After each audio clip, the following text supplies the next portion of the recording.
Good morning student. Class 11 physics में हम विद्युत गति पढ़ रहे थे। आज हम गति का समीकरण पढ़ेंगे। तो एक समान त्वरित गति के लिए वस्तु की स्थिति, समय और त्वरण में संबंध दर्शाने के लिए एक नियम दिया गया है जिसे हम गति का समीकरण कहते हैं। तो देखते हैं, गति के 3 समीकरण होते हैं। आपका होता है गति का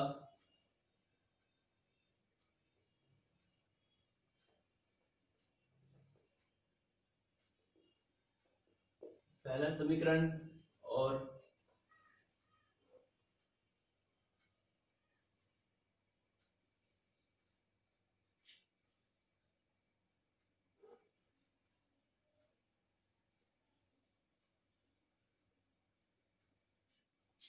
पहले देखते हैं गति का पहला समीकरण। ये हमारा होता है v equal to we zero plus a t. ये हमें डिराइव करना है। माना माना कुछ समय है t0 समय पर आपका, माना t0 समय पर वस्तु का वेग है आपका v0 और समय t पर आपका वस्तु का वेग अगर v हो तो हम क्या लिख सकते हैं? त्वरण क्या होता है हमारा? वेग में परिवर्तन बटा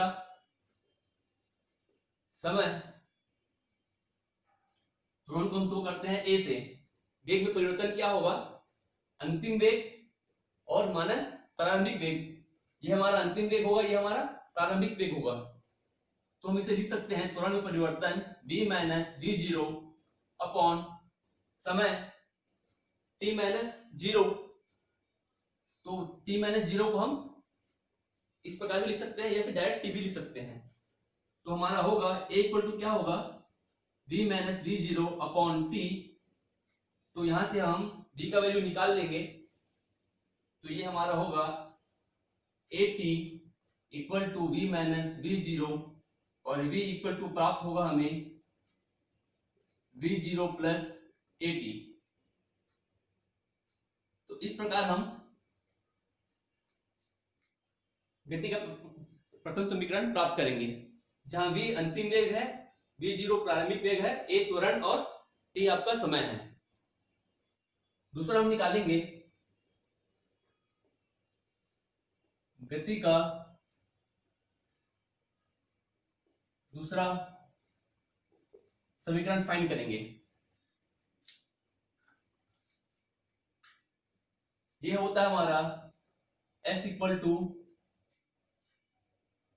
we zero T plus a t का स्क्वायर।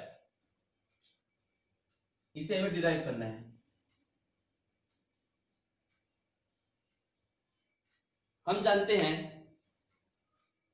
सेम यही कंडीशन यदि ये कंडीशन सब पे लागू होगा, ठीक है। यदि t जीरो समय पर वस्तु का वेग v जीरो है और t समय पर वस्तु का वेग अगर v है, तो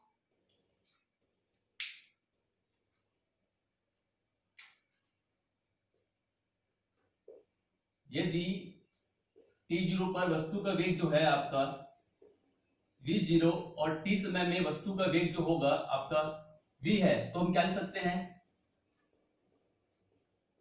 औसत वेग होगा हमारा v plus we zero upon two. और हम s हमारा है विस्थापन है यहां पर, ठीक है। s क्या है आपका? विस्थापन। तो विस्थापन क्या होता है?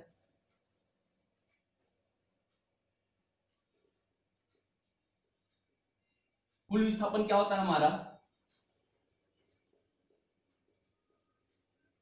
औसत वेग गुणित कुल समय अंतराल।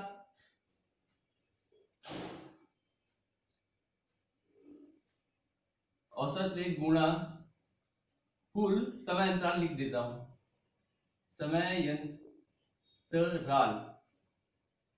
ओके। औसत वेग हमारा रख दीजिए, औसत वेग हुआ है हमारा v plus we zero upon two, समय अंतराल क्या है हमारा t माइनस जीरो, मतलब हमारा t प्राप्त होगा। विस्थापन के लिए हम रखेंगे s।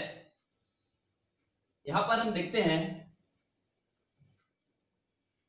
गति का ये हमारा प्रथम समीकरण प्राप्त हुआ है। गति के प्रथम समीकरण से हम यहां पर v का मान रख सकते हैं। v के मान हम क्या रख सकते हैं, v equal to we zero plus a t. ठीक है, इसका मान हम रखेंगे उपरोक्त समीकरण में रखेंगे, तो हम क्या लिख सकते हैं,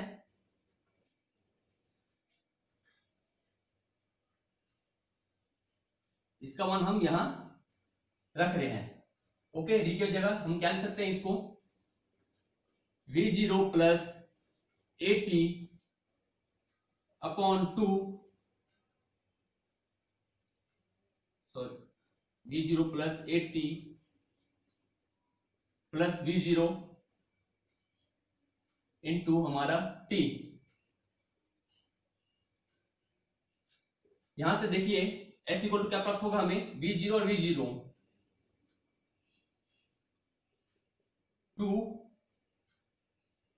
वी जीरो प्राप्त होगा plus a t upon two into T.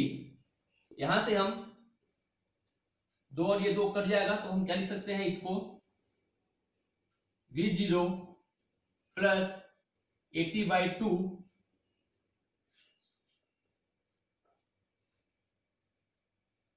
Into T.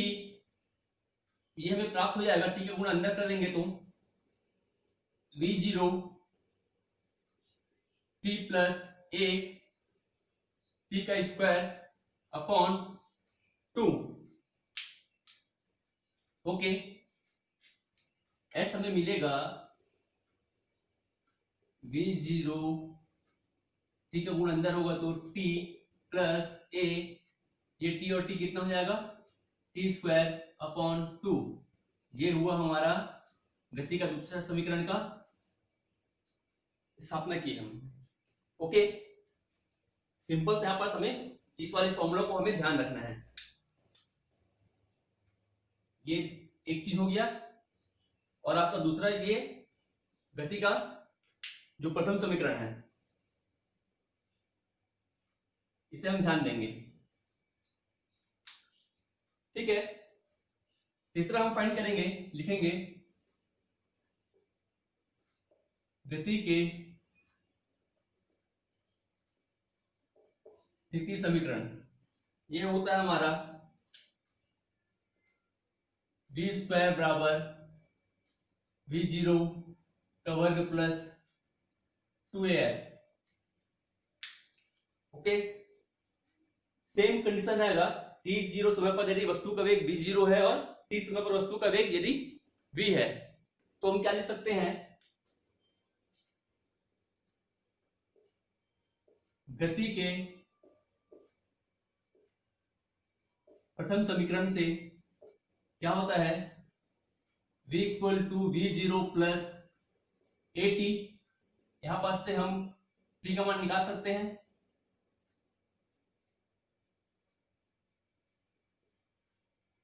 v minus we zero equal to A t, तो t इक्वल टू होगा हमारा v minus we zero upon a. और सेम ये जो फॉर्मूला होता है हमारा, विस्थापन इक्वल टू औसत वेग कुल विस्थापन, औसत वेग इंटू कुल समय अंतराल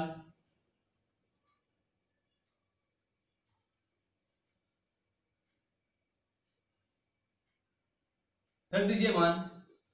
s इक्वल टू औसत वेग हमने क्या निकाला था, यहां से v plus we zero upon two, ये हमारा हो गया औसत वेग, और हमारा समय अंतराल क्या है, t है। फिर हम लिखेंगे s इक्वल टू, यहां पर हमने क्या रखा था, यहां पर हमने v0 का मान रखा था, सॉरी v का मान रखा था हमने, इस विस्थापन में रखने के बाद यहां पर हम किसका मान रखेंगे, t का मान रखेंगे। बाकी हम ये विस्थापन के जरिए ही हम जो गति का तृतीय समीकरण को फाइंड करेंगे। जैसे कि यहाँ पास भी समीकरण में हमारा s है, यहाँ पास भी हमारा s है, तो ये औसत वेग का फॉर्मूला को हम यूज करेंगे डेरिवेशन के लिए। रख दीजिए मान v plus v0 upon 2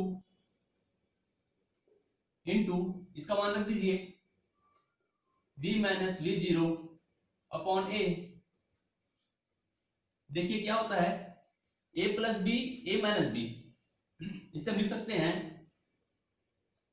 v square minus v0 का स्क्वायर अपॉन 2a। 2a को इस पर प्रक्षालन कर दीजिए, हमारा होगा 2as equal to v square minus v0 का वर्ग, इसे हम और क्या लिख सकते हैं, v स्क्वायर अपॉन v0 का स्क्वायर प्लस 2as। इस प्रकार हमारा हमने गति का तृतीय समीकरण डिराइव कर लिया है। ठीक है, तो प्रथम समीकरण हम इस फॉर्मूले से प्राप्त करेंगे। त्वरण क्या होता है, वेग में परिवर्तन बटा समय। ये कंडीशन मस्ट रहेगा यदि समय t0 पर वस्तु का वेग v0 है और t पर वस्तु का वेग v है। सेम आप गति का द्वितीय समीकरण के लिए इसे आप ध्यान दीजिएगा, विस्थापन का जो फॉर्मूला है यहाँ पर भी गति का तृतीय समीकरण के लिए भी इसी फॉर्मूले के जरिए हम फाइंड करेंगे। बस यहाँ पर हमने v का मान रखा था, यहाँ पर हमने t का मान रखा, और गति का प्रथम समीकरण का उपयोग हम दोनों समीकरण पर हम कर रहे हैं। ठीक है,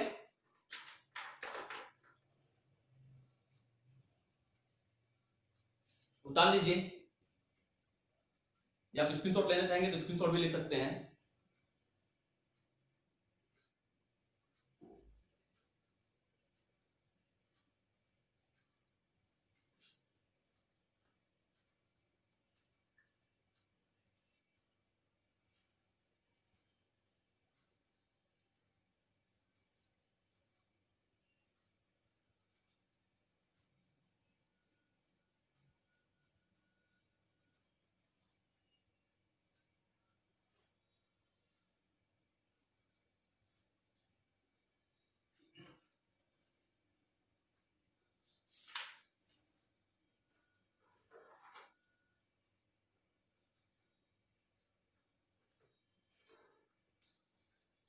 अब हम पढ़ेंगे वेग समय ग्राफ।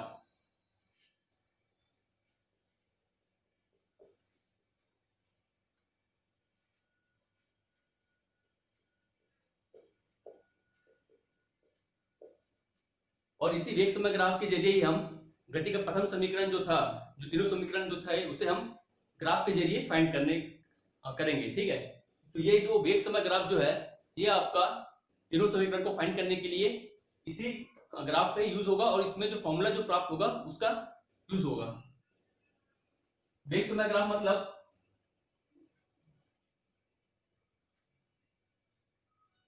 आपका, यदि मैंने कहा था यदि समय t0 पर वस्तु का वेग v0 है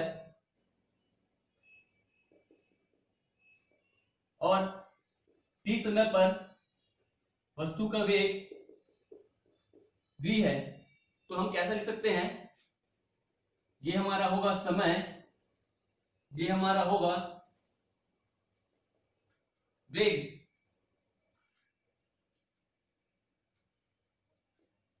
t। मैंने कहा t0 समय पर वस्तु का वेग v0 है, v0 यहां पर समान है, हमने ले लिया। ओके, और t समय पर आपका वस्तु का वेग क्या है, v है, तो ये हमारा t समय यहां पास है, तो हमें यहां पास ले जाना पड़ेगा इस रेखा को इस प्रकार। यदि मैं t को यहां पास लेता हूं तो इसे हम, मैं नीचे लेके आऊंगा,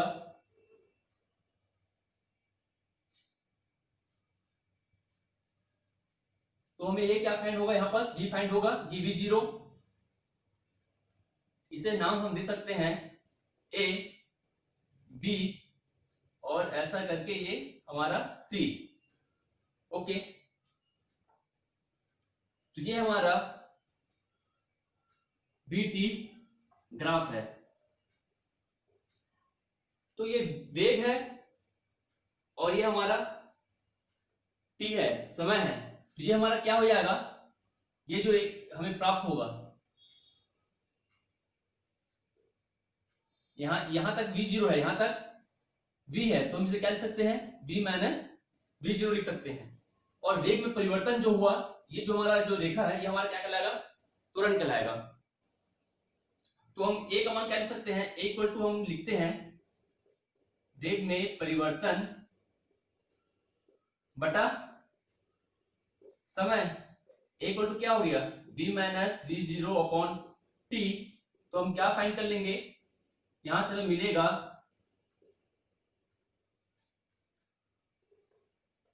चलो यहां पर हमने इसे इस प्रकार रख लिया और हम दूसरा क्या लिख सकते हैं, ये यहां पर अगर थीटा कोण बनाएगा तो हम tan थीटा इक्वल टू क्या लिख सकते हैं, tan थीटा इक्वल टू क्या होगा हमारा लंब बटा आधार। थीटा के सामने वाला कोण क्या होता है, भुजा होता है हमारा, लंब होता है, और ये हमारा होगा आधार,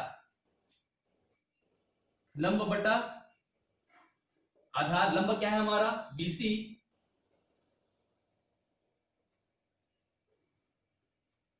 आधार है हमारा AC।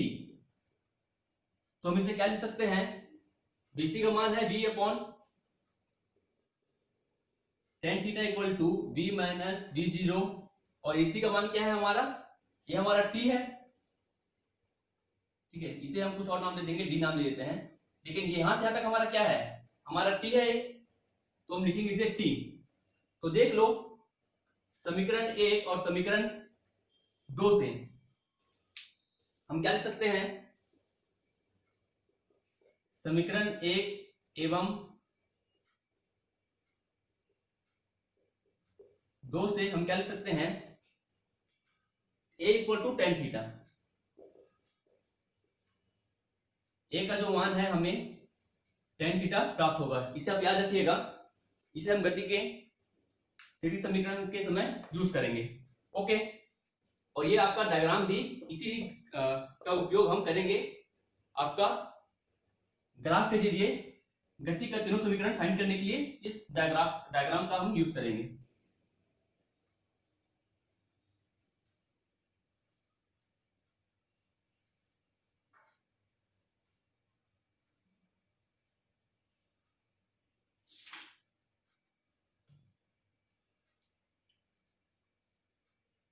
तो निकाल लेते हैं पहला,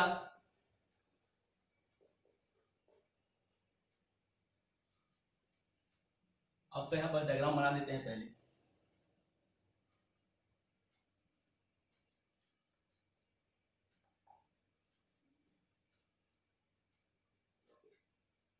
जीरो, ये होगा आपका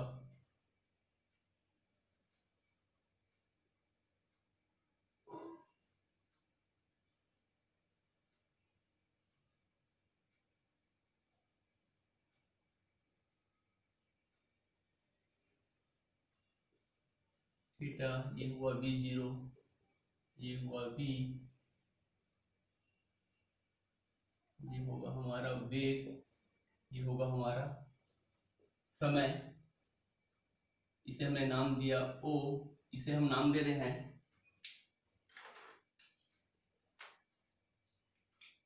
ये नाम है o, ये a, ये b, ये c, ये d, ये होगा हमारा v माइनस v0, ये होगा हमारा t। ओके, तो गति का प्रथम समीकरण फाइंड करेंगे हम ग्राफी विधि से। गति का प्रथम समीकरण क्या होगा हमारा, ये जो है हमारा वीटी ग्राफ से हम क्या लिख सकते हैं,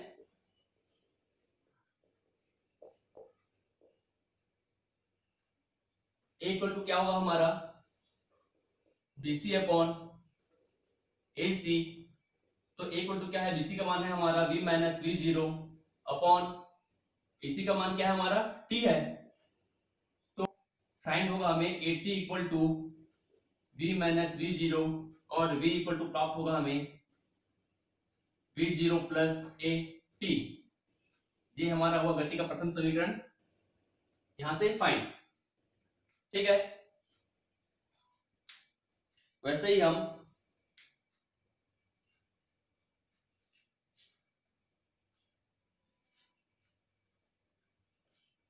गति का दूसरा समीकरण फाइंड करेंगे। क्या होता है दूसरा समीकरण हमारा था S equal to V0t plus 1/2 t square था। अब इसके लिए हम क्या करेंगे, S इक्वल टू होगा हमारा ये जो टोटल एरिया है ABCDO का क्षेत्रफल ही हमारा क्या होगा, S का मान होगा। इसे हमें निकालना है तो हम क्या लिख सकते हैं, S equal to A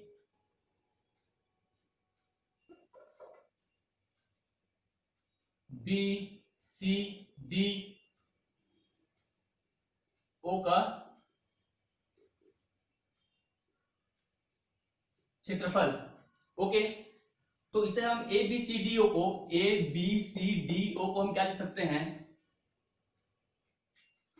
S equal to हम लिखेंगे त्रिभुज ABC का क्षेत्रफल प्लस आयत ACDO का क्षेत्रफल।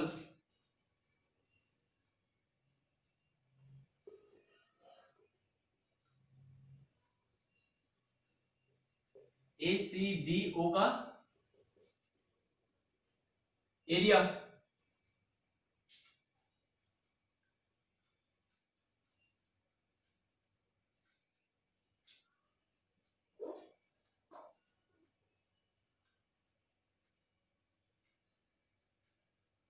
चलो यहाँ पास S हम क्या लिख सकते हैं, S इक्वल टू हम लिख सकते हैं त्रिभुज ABC का क्षेत्रफल क्या होता है हमारा,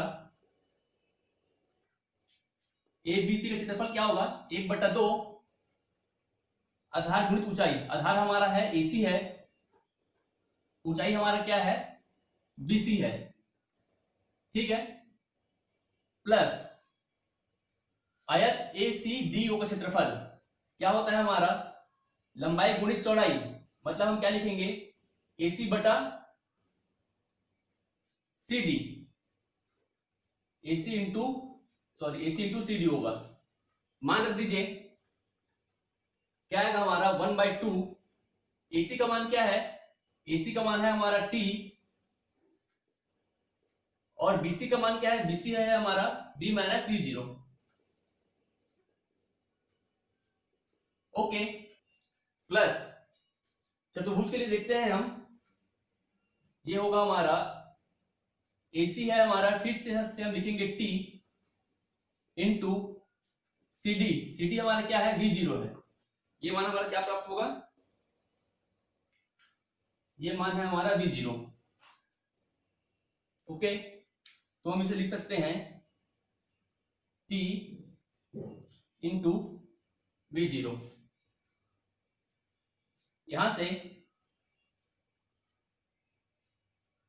देखिएगा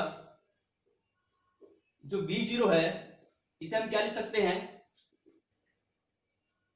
इसे हम लिख सकते हैं गति का प्रथम समीकरण से क्या होता है V इक्वल टू होता है हमारा V0 plus AT।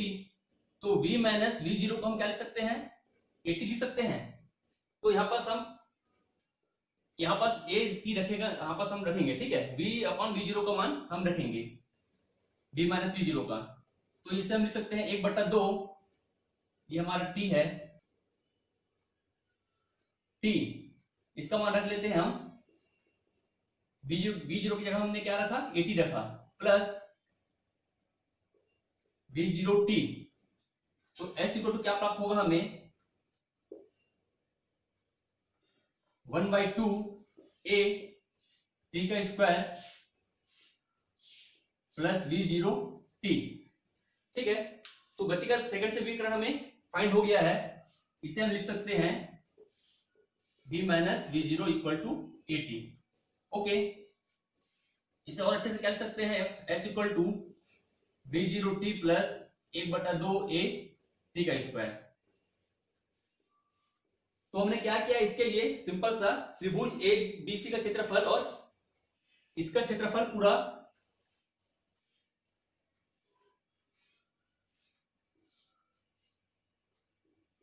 A B सी का क्षेत्रफल हमने फाइंड किया पहले। उसके बाद फिर हमने क्या फाइंड किया, डी और ओ, इसका क्षेत्रफल फाइंड किया। ओके, तो यहां से ग्राफ विधि से हमने गति का प्रथम समीकरण और दूसरे समीकरण का हमने फाइंड किया है।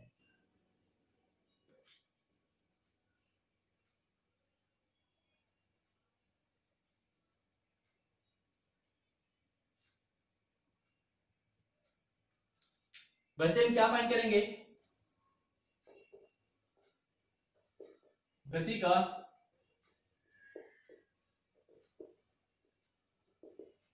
स्थिति समीकरण फाइंड करेंगे। क्या होता है हमारा, बी स्क्वायर इक्वल टू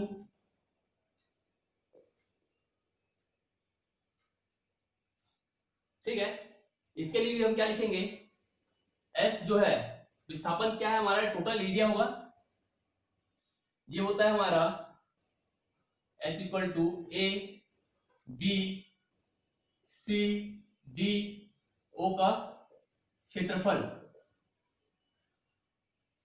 ठीक है, ये इसको हम अगर इस प्रकार लेके चले, ये हमारा समलंब चतुर्भुज कहलाता है। ठीक है, समलंब चतुर्भुज है हमारा ए ओ, यदि हम इसे लेंगे ओ ए, ये होगा हमारा बी और ये होगा हमारा, सॉरी, ये ओ ए बी डी, बी और ए डी, और ये होगा हमारा सी। ये हमारा समलंब चतुर्भुज कहलाएगा। ये ओ ए का भाग हो गया, ये हमारा बी डी का भाग हो गया। ठीक है, ये जो शेप है आपका, ये आपका एक तरीके का समलंब चतुर्भुज है। ओके, तो समलंब चतुर्भुज का फॉर्मूला क्या होता है,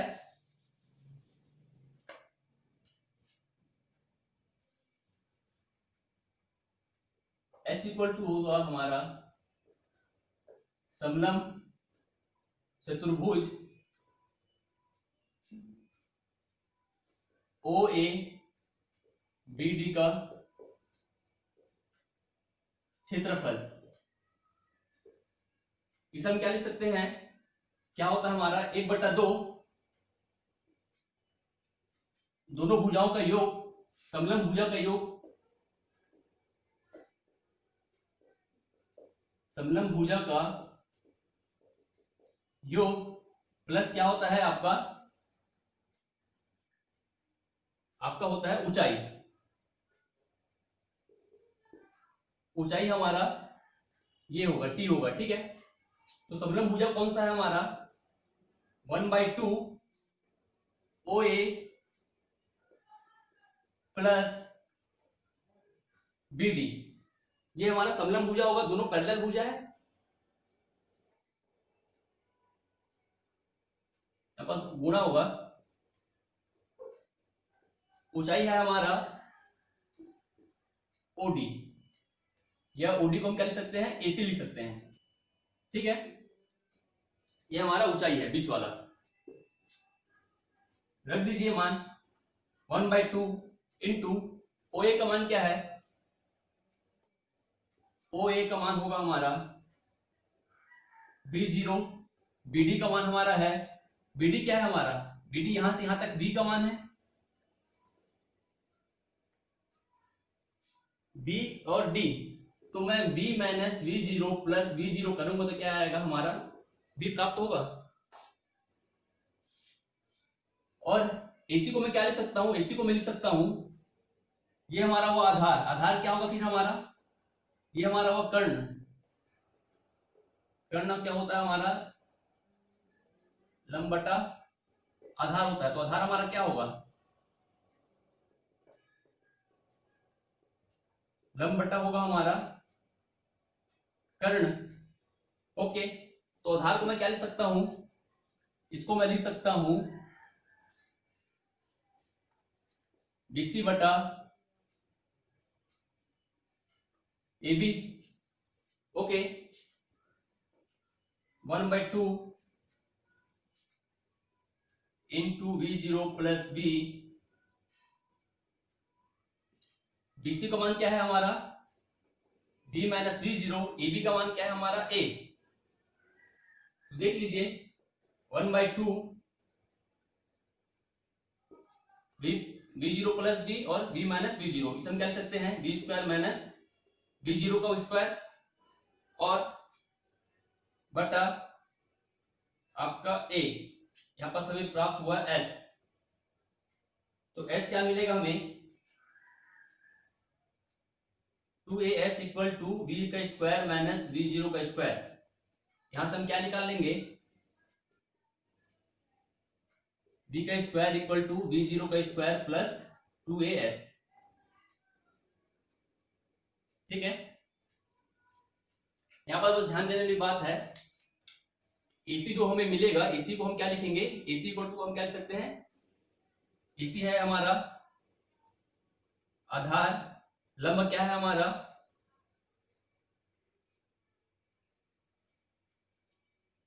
लंब है हमारा BC, कर्ण है हमारा AB। तो इसी की जगह मैंने ये फाइंड किया है त्रिभुज ABC से। ओके, तो अगले क्लास में हम कुछ बचे हुए क्वेश्चन करेंगे और एक दो न्यूमेरिकल देख लेंगे। धन्यवाद।